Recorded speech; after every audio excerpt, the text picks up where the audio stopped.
일본의 수출 규제 조치와 관련해 미국 주류 언론에서도 일본의 행태를 지적하고 미국의 역할을 강조하는 목소리가 잇따라 나오고 있습니다. 뉴욕타임즈에 이어 워싱턴 포스트도 일본 비판에 가세했습니다. 그리고 마크 에스퍼 미 국방장관 지명자는 인준 청문회에서 한반도 비상사태 발생 시 주한미군이 북한 주민들의 인명피해 없이 대량 살상무기 위협을 제거하기 위해 관계기관과 협력할 것이라고 밝혔습니다. 워싱턴을 연결합니다. 임종주 특파원, 우선 뉴욕타임스에 이어 일본의 수출 규제 조치를 비판하는 기고문을 실은 워싱턴 포스트 내용부터 살펴볼까요? 오바마 정부의 선임 보좌관이 쓴 글이죠. 네, 그렇습니다. 오바마 정부에서 국가안보회의 선임 보좌관을 지낸 에번 메데로스 조지타운드 교수가 워싱턴 포스트 기고문에서 일본의 수출 규제를 비판하면서 트럼프 대통령의 중재를 촉구했습니다. 메데로스 교수는 우선 일본의 조치는 위험한 관행을 정당화하는 것이라고 지적했습니다. 즉 외교적 보복을 위해서 특정 산업에 대해 법적 토대가 의심스러운 일방적 제재를 가하는 것은 안 된다는 것입니다. 또 동맹의 결속은 미국의 동북아 전략에 대단히 중요하다면서 트럼프 대통령이 오늘이라도 한일 정상에 전화를 해서 대화하도록 해야 한다고 촉구했습니다. 네, 앞서 뉴욕타임스도 비슷한 지적을 하지 않았습니까? 미 싱크탱크에서도 미국의 역할론을 강조하는 주장이 나왔다고요.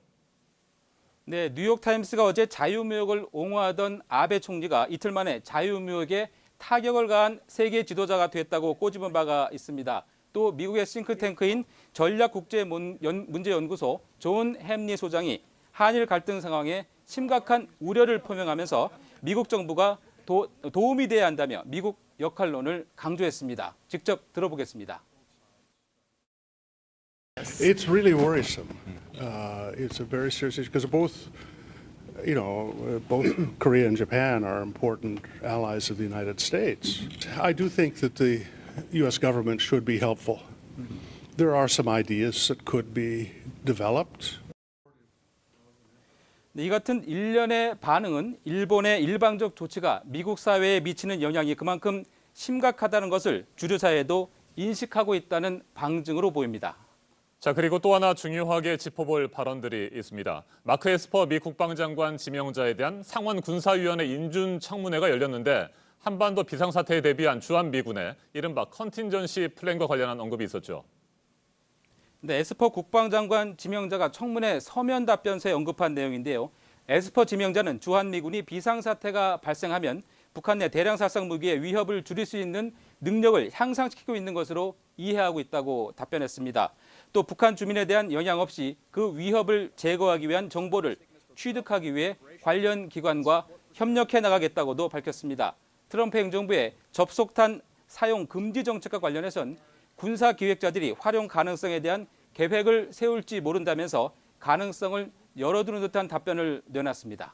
네, 에스퍼 국방장관 지명자 한미 연합훈련에 대한 입장도 밝혔죠. 뭐라고 얘기했습니까?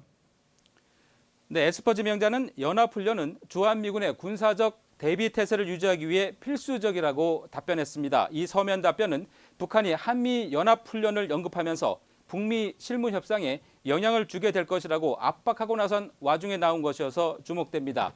에스퍼 지명자는 또 청문회 인사말을 통해서 동맹국들이 공공의 안보에 보다 더 공평하게 기여해 나가기를 계속 압박하겠다고 밝혔습니다. 방위비 분담에 대한 압박을 시사한 대목으로 보입니다.